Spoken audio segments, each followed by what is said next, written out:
Okay, hello YouTube. I'm going to be going online and playing anonymously. And of course, the reason I'm going to be playing anonymously is I'm going to be playing kind of what they call the disrespect openings, where you try to lose tempo and still beat your opponent.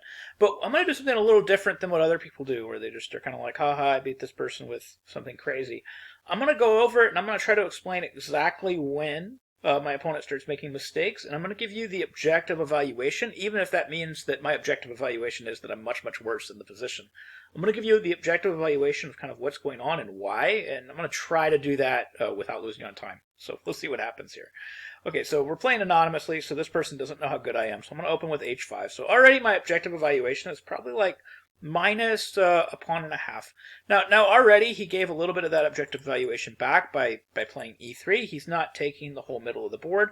So I'm going to play something like c6, hoping for something like e4 where I can play d5 and strike back in the middle.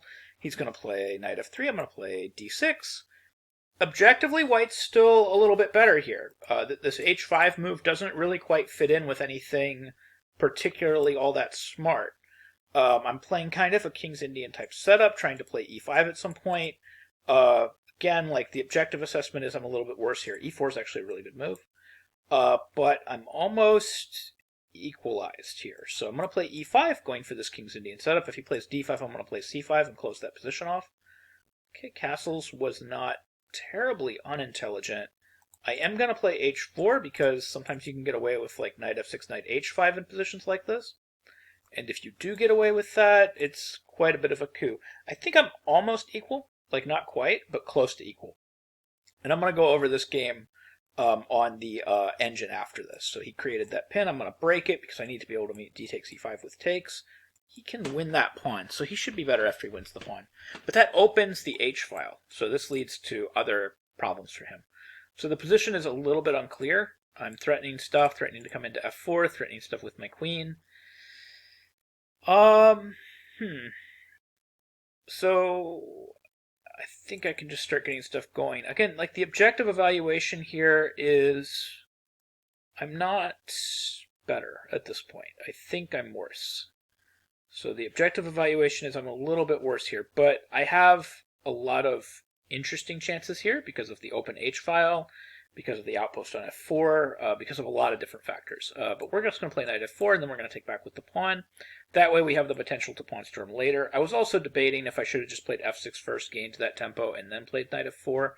That might have been a little bit smoother of a possibility. I'm not sure which one of those was going to be better.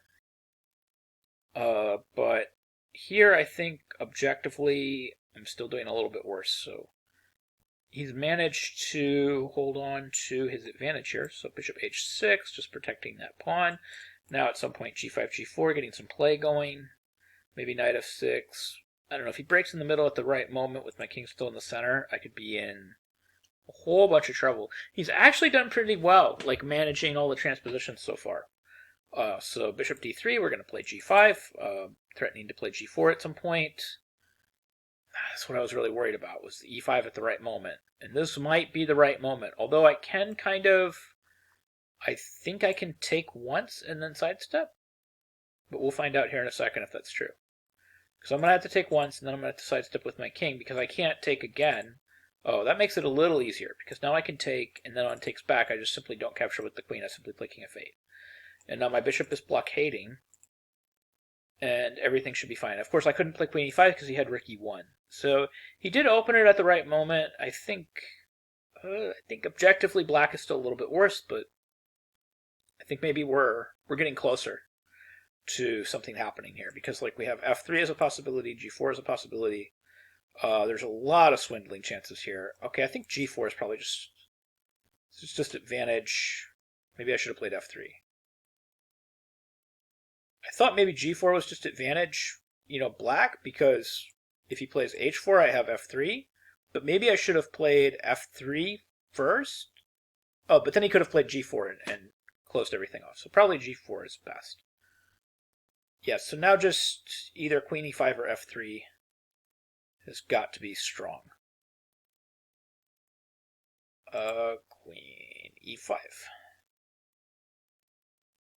It doesn't look like he's got anything in the way of discoveries. Like he's got queen b4 check, and then I have king g7 to where the knight doesn't hit anything. That's the main thing, is when the knight moves and makes a discovery, I just want to move the queen to a stronger square and just make sure he's not hitting anything. So I have g5 is plenty strong. He's got queen c3 check, but this is probably a nothing burger. Maybe it's not, because he has... Oh boy. Yeah, queen c3 check is good. He should be winning after queen c3 check. I probably should have played queen d4 in the last move, and I would have been okay. So like queen d4, and then... Yeah, so here I'm really stuck. Because I don't have king f8 because rook e8 is mate. I don't have any other king moves, so that means I have to either play queen f6 or I have to play queen f6. Okay, so that's it. I don't have f6 because of rook e7, so I'm really close to equal here, though. Okay, so it takes, we lose this. We lose this. Nope, I'm just significantly worse, so now I'm just going to win on time. Significantly worse here. Yep, so he's got the two exchanges. This is looking really good for him, but I'm just going to win on the... I'm gonna flag him at this point. So this is terrible. He did really good. I want to look at this on the engine and see like how good his play in the middle really was, because I thought it was really good. I thought he played in the middle really well. Like a lot of people play really poorly in the middle when they face this stuff, and I think my opponent actually played relatively decently.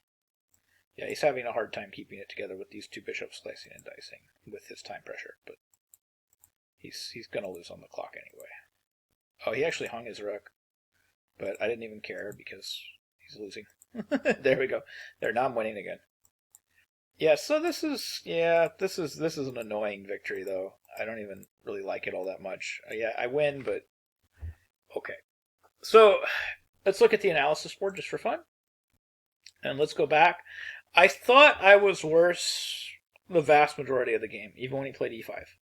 So to keep in mind, like I thought I was worse all the way through. So h5, it's minus, a pawn and a half. He did give a little bit back with e3, but he played really well after that, especially in terms of the transition in the middle. His timing with e4 was really impeccable, which a lot of people don't time stuff like that really well. He played e4 in the right moment, which was good. And this is still advantage white. Still advantage white. Like e5 is still advantage white. You can see I'm worse this whole way. So h5, h3, I was trying to play knight f6, h5, and he went ahead and mopped up, he snapped up that pawn, which he can get away with. But after he takes the pawn, I did get some counterplay, but he's still better. Still very slight edge white, but I get some counterplay. Well, I played knight h5, actually e takes d4 was better. So I had e takes d4, and there's some sort of tactic here, so like, why can't he play? I thought he had knight, his bishop's hanging. Okay. So that's why, because his bishop's hanging. So this knight h5 isn't as strong as just ed4. Okay. And this was weak. Yep. And this is just major advantage white. And yeah, e5 just really well timed, breaking in the middle. He's still yeah. After this, I thought I was close to equality. I'm actually a little bit better. I was a little bit better here. And I just kind of, I guess I blew it. I should have played e4 right away instead of king f8, sidestepping, threatening queen e5. But then g4 was correct, and then queen e5 was a little bit too greedy because it allowed queen b4, so I should have just played gh3. And this would have been advantage black. Okay. So, I mean, in terms of, like, the opening, like, my opponent actually handled it really well, in terms of the opening. This is kind of how you handle this central stuff when somebody plays h5, so he did a really good job. In terms of the middle game, once he finally did make his error, which happened quite a bit later, I could have taken advantage of it by being a little bit more aggressive than king f8, like maybe g4 right away, and then certainly even after I did finally play g4 and had an advantage, I shouldn't have gotten greedy with queen e5.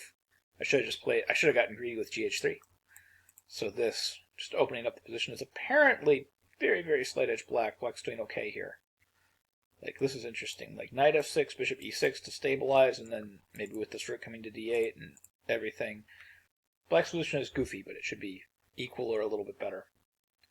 Okay, so that's kind of I played the disrespect opening. I won. I won on the clock though, so not a great victory, but it highlighted what to do right and what to do wrong in the position. So, anyways, just wanted to show you that game. Just wanted to talk through a game. I'll do a couple more of these just so you can see maybe if somebody goes really really wrong.